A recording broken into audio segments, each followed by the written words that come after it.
достар, сіздермен Айзада Қожабек. Алдыңғы видеомның сіздерге ұнап жатқанына өте қуаныштымын.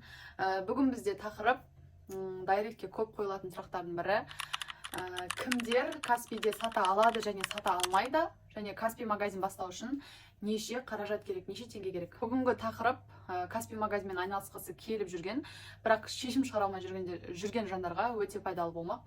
Сол үшін видеоның соңына дейін қарап, лайк басып, комментарий жазып кетіңіздер. Магазинге қанша қаражат, бастап кетуге қанша қаражат керек екенін айтпастан бұрын, ең алдымен Каспи магазинмен кімдер айналыса алады, сол туралы айтып кетейік. Давайте.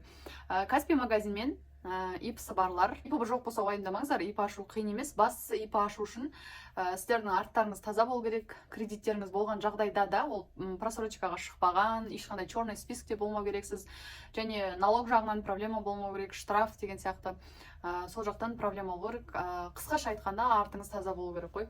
Сол кезде сіздің артыңызға ИП ашылады, ИП ашылса магазинде спокойно ашып жұмыс жасай аласыз. Егер де өзіңіздің атыңызда проблемалар болса, бірақ Каспи магазинмен айналысқыңыз келсе, басқа вариант болмаса, онда мамаңыздың атыңыздан, күйеуіңіздің атынан, қарындасыңыздың, сіңіліңіздің атынан, бауырларыңыздың атынан да жасасаңыз болады. Бастысы ол кісі рұқсатын берсе, және ай сайынғы және жарты жыл сайынғы налогын уақытылы төлеп отырсаңыз болғаны. Ешқандай ол кісіге зияны тимейді. Каспи магазинді 18 жастан асқан адамдардан бастап жасай алады. Студенттерге де, негізі декреттегі аналарға да, үлкен кісілерге де өте негізі қолайлы, ыңғайлы жұмыс деп өз басым ойлаймын. Және үйде отырып айналысқанға да, қосымша алып жүргенге де түсініп, дұрыстап есептеп, дұрыстап анализ жасап айналысқанда өте жақсы пайда көруге болады, және кәдімгі бизнес ретінде алып жүруге болады. Енді Каспи магазинді ашу үшін неше қаражат керек, неше теңге керек, сол туралы өте көп сұрақ келеді. Менде миллион жоқ еді, менде 500 теңге жоқ еді бастайтын деген сияқты. Так, Каспи магазин ашу үшін кететін расходтарды айтып кетейін. Және бастауға қанша қаражат керек сол туралы. Каспи магазинді ашу негізі тегін, бірақ та біз ИП ашқаннан кейін Каспи магазин сразу ашылмайды. Ол ашу үшін біз кішкене магазинге, Каспиге оборот көрсетуіміз керек болады, что міне біз жұмыс жасап жатырмыз, бізде оборот жүріп жатыр деген сияқты. Содан кейін барып, оған 20 күн өтуі мүмкін, біреулерде 1 ай өтеді, біреулерде 2 ай өтеді. Оның бәрі жаңағы оборотты қаншалықты көбірек көрсеткеніңізге байланысты енді. Сол оборотты көрсету үшін енді сіздің қалтаңыздан ақша шығады, бірақ ол крупный сумма болу маңызды емес.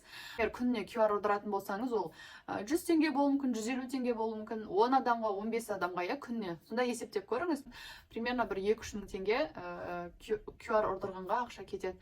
Негізі ол ақшаның барлығы басқа жаққа кетпейді, сол өзіңіздің жаңағы ашып жатқан, оборот көрсетіп жатқан пойға жинала береді. Просто бүйтіп түскенде ақшаны шешіп алмау керек та, сол үшін сол жерде бүйтіп жиналып өзіңізде тұрады, бірақ QR-ға, каждый ұрылған QR-ға 0,95% ұстайтыны бар енді.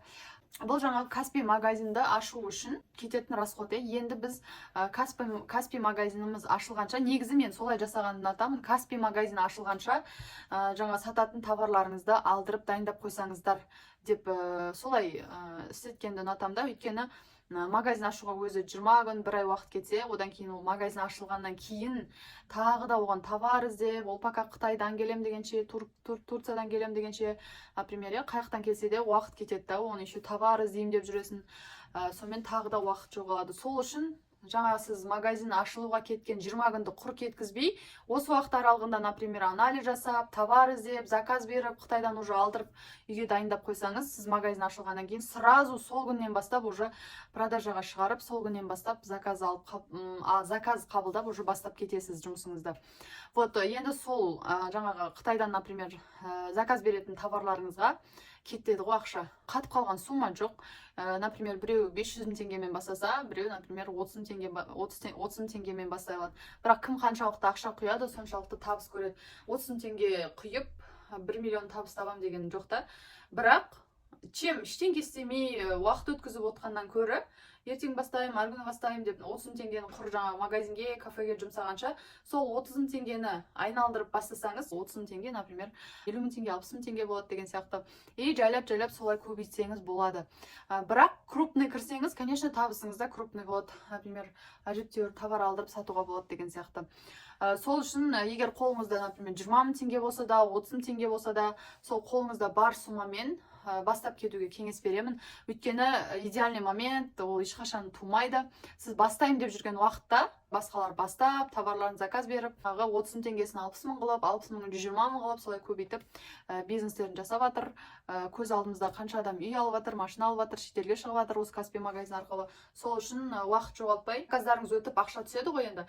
Соны жаратпай өзіне қайта құя беру керек та. Андай көбісінің минусы, жаңағы ақша түскеннен кейін все менің ақшам деп жаратып қояды, памперске құртып қояды, тамақ алып қояды деген сияқты. Ақшаңыз түсіп 30 теңге қайтып жиналды ма, қайтып товарға салыңыз, мына жақта қалған товарларыңыз өте береді деген сияқты.